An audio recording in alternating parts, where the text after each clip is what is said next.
Good morning, Scotland. Good morning, social media land. I hope you are well. It is Wednesday, the 1st of June, 2022.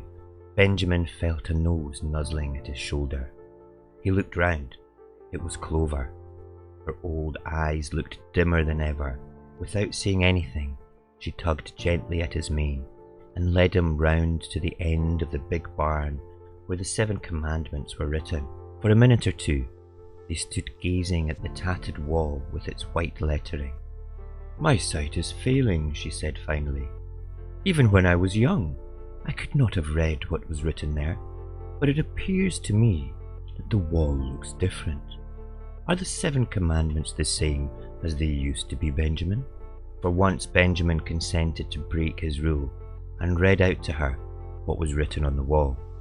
There was nothing now except a single commandment, and it ran, "All animals are equal, but some animals are more equal than others."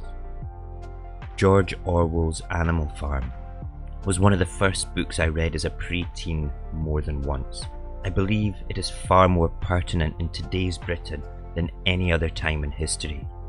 Some may disagree with me, but there has never been a government on these islands that is more subtly tyrannical and so far out of touch with the population than this one. There has not been a government that has made decisions that has led to over 170,000 of its own people dying.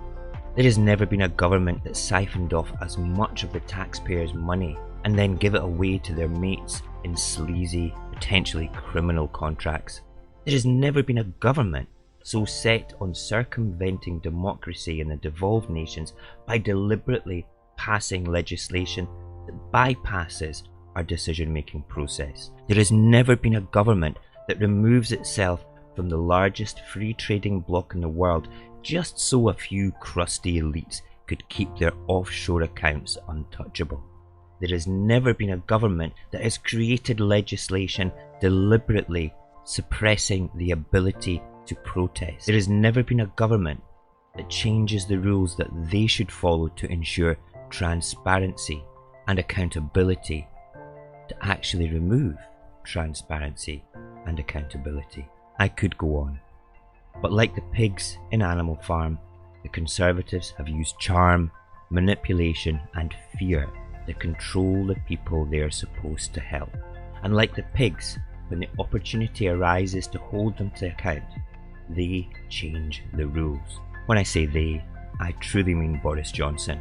He is the pig that now completely changes the rules that he is supposed to uphold because he knows he cannot stick to them. If you consider voting Conservative is the right thing to do still, perhaps you are one of those pigs walking around on their hind legs, looking ridiculous and carrying a whip to beat the other animals that dare speak out against you. The whip in this case is not physical, but written into laws. And it's also the right-wing press used to demonise and shout down those that do actually speak out. Is this what you truly want, Scotland? Is this the legacy that you want to leave behind for your children and grandchildren? It's not the one that I want. If you find it impossible to see the benefits of normalising Scotland away from the extreme corruption and poor leadership of this union, if you consider that this is the best we shall have, or that you feel that you won't vote yes because of Nicola Sturgeon, then perhaps you are one of those accepting sheep in Animal Farm, the ones that sang the songs to benefit those at the top of the hierarchy within the farm. They learned a new song towards the end of that story. They started to sing, "4 legs good, 2 legs better, 4 legs good, 2 legs better," over and over again, brainwashing the other animals into accepting the pigs, who now walked around, albeit unsteadily, on 2 legs. The incredible thing is, the song that you are singing happily right now as an accepting unionist sheep is "Boris apologised, it's time to move on and get on with the day job." Boris has apologised, it's time to move on and get on with the day job. Boris has apologised, it is time to move on and get on with the day job. Scotland deserves better. Scotland deserves independence. Thank you for listening. Goodbye and good luck.